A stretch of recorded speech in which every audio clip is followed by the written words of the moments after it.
This video is sponsored by the good folks at TFE PowerCircle. We get to the check. in association with Cookup. It's now podcast.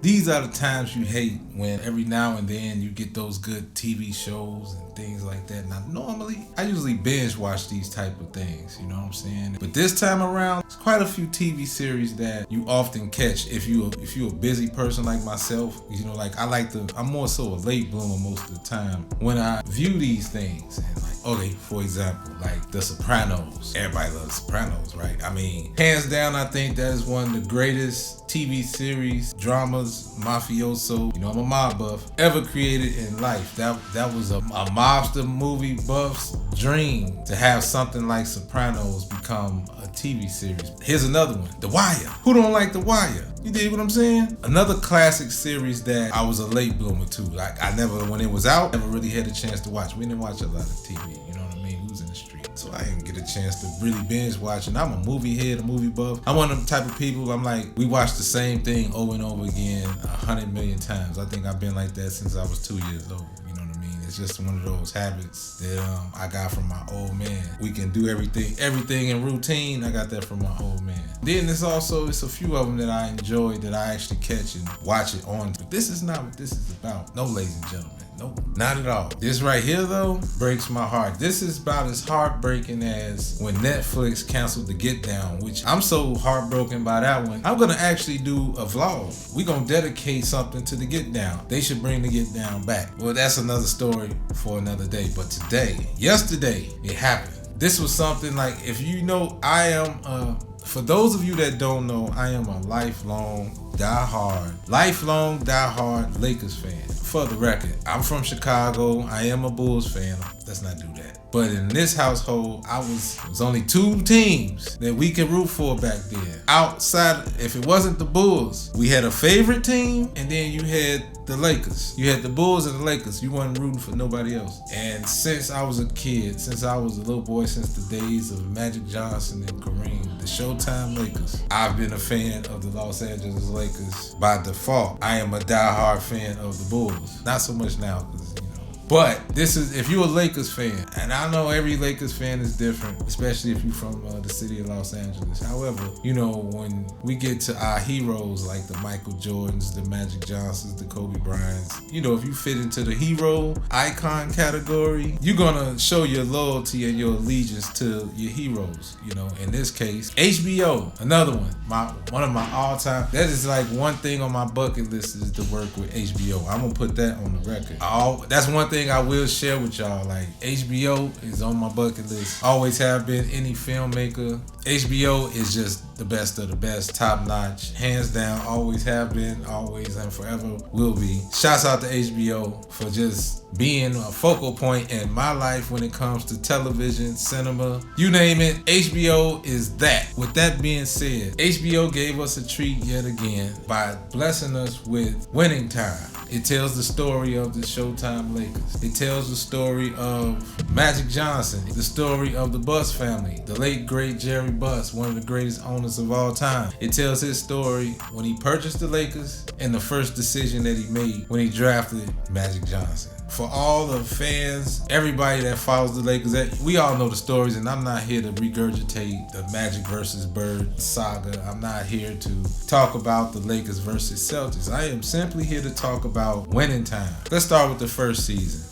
But before I do that, because we want to break it down, as a person that really enjoys a good drama, a good film, and a good biopic, this was just like a fan's dream. Like, for me, it was a dream, like, to see something like that in real time. We all want to see everything that goes on behind the curtain. I mean, we love those. I am a huge biopic buff where I can, get the stories behind the curtain. And this right here was just about as close as I can get of the curtain being back behind those times. And these are the things that's made it so dope, is the nostalgic of it, the texture of it, the way it was shot, the way it was filmed. Not only that, everybody that was a part of this, down to the casting, y'all nailed it with the main character, which is who played Magic Johnson. Quincy Isaiah. Y'all nailed it with the guy that played Jerry West. Y'all nailed it with the guy that played Kareem. He had the mannerisms down. Y'all had it. Y'all had certain characters you can always debate, but in terms of storyline and what it was about, the premise of the whole thing, you had some Lakers legends that disagreed with the whole idea of this storyline not being factual. According to the great Kareem Abdul-Jabbar, the great Irvin Magic Johnson, and the great Jerry the Logo West, was pretty much against this whole thing because they were being depicted in the wrong light. A lot of stuff, according to them, was not factual. However, Spencer Haywood calls it, quote, a blessing. But according to Jeannie Buss, allegedly, she says she really enjoyed Winning Time and how everything was set up. She enjoyed it. You know how sometimes the media could twist your words up any kind of way they want to, but this is what I saw according to yesterday, including reason why I'm harping on this, because they canceled Winning Time. 17 episodes in, they canceled it. 2 seasons in. Now, the first season they gave us 10 episodes. This season, they short stopped it at 7. They said it's an 8th episode allegedly, but they stopped it at 7. They canceled it. It will not be a season 3, which I am heartbroken by because I want to see where the storyline was going. We know the actual storyline based off who won, who didn't win, and we know about the announcement in 1991. But to see it in this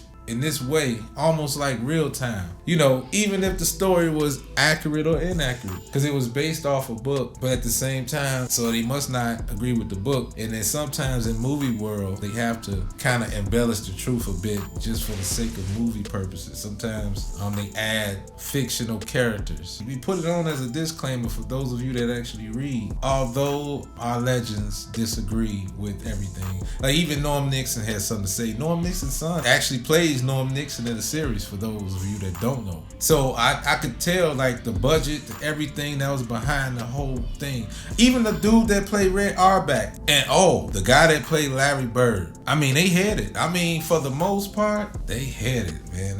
The whole texture of it, the way it was shot, everything, like it pulled you right in for all us Lakers fans, especially for me. Like, you got people that's older than me, lifelong Lakers fans that's older than me. Just imagine. I don't know how the people that's from LA, how they feel about it, but you can ask whoever, but you gotta admit, regardless of how you feel about it, it was dope. Whether it was true, not true, whether, because some people don't like to be depicted or exploited, quote unquote, be aired out or want they dirty laundry put out there pertaining to the Lakers, especially the Showtime Lakers. So I really wish they would have kept it going because, once again, it wasn't about budget. It wasn't about none of that as to why they canceled this series. But I have a theory of my own. But if you watch this to the end, I will definitely share my theory. Then we're going to break down from the ratings from season 1 to season 2. I took a few notes here. Let's run down. Opening night, May 8th, 2022 was the first episode of Winning Time. First season. Now, 10 episodes in, this is what they rated on. Metacritic rates it 68 out of 100, both seasons, which makes it definitely overwatchable and it's worth the watch. And then there's Rotten Tomatoes. Rotten Tomatoes scores it 7.6 out of 10 first season, 7.4 out of 10 second season, giving it an 83% approval rate for season 2 and an 85% approval rate for season 1. Again, I ask, okay, so to me, in my opinion, based off, even like sometimes we don't really agree with, some of these critics, because sometimes you just got to see it for yourself. And for me, I really enjoyed it, especially if no one was complaining about budget, no one was complaining about bad acting, because I think everybody involved did a phenomenal job. It was nominated 14 times, winning 2 awards out of those 14. Everybody that played whatever role did a phenomenal job, in my opinion. As a matter of fact, and he ended up taking home Outstanding Supporting Actor at the Black Reel Awards for television. Is it Emmy Award winning? I would say so. I think it would have been at least nominated for an Emmy. Now, I don't want to run down all those nominations, but it was nominated 14 times. And you still cancel it and we can't get a 3rd season. Yo, that's kind of ill, but I think it was a lot more politics behind that. But for the sake of viewing pleasure, for the sake of film, for the sake of how it was shot, for the sake of everything, I get it, but from a fan standpoint, I thought it was pretty dope.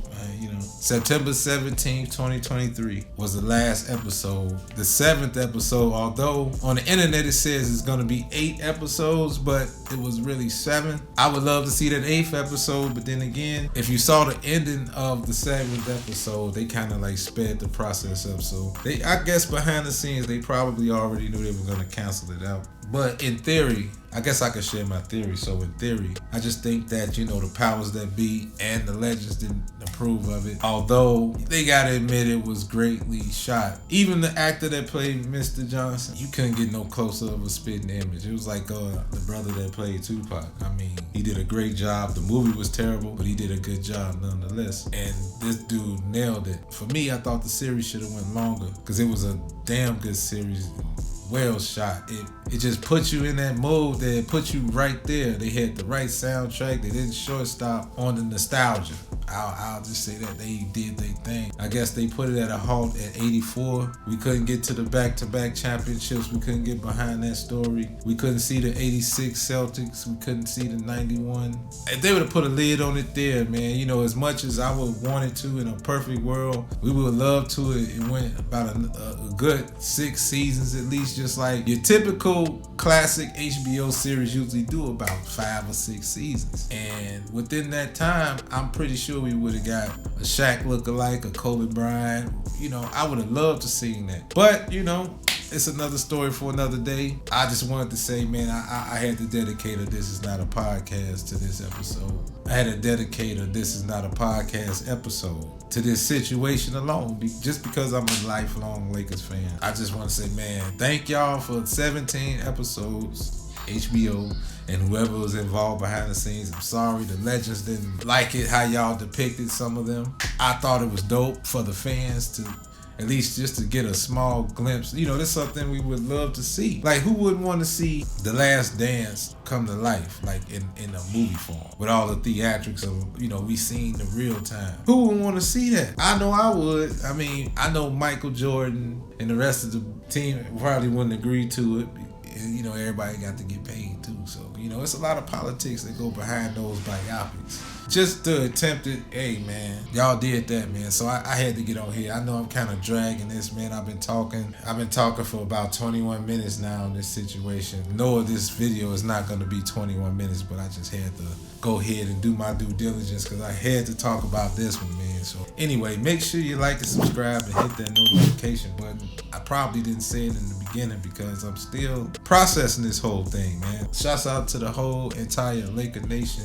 Shouts out to HBO, man. That's it, man. Keep God first. Stay sucker free. By all means, get to the money. Peace and love. Stay healthy. I'm out this joint. But before I leave, go to www.powercircle.life. Y'all know the rest.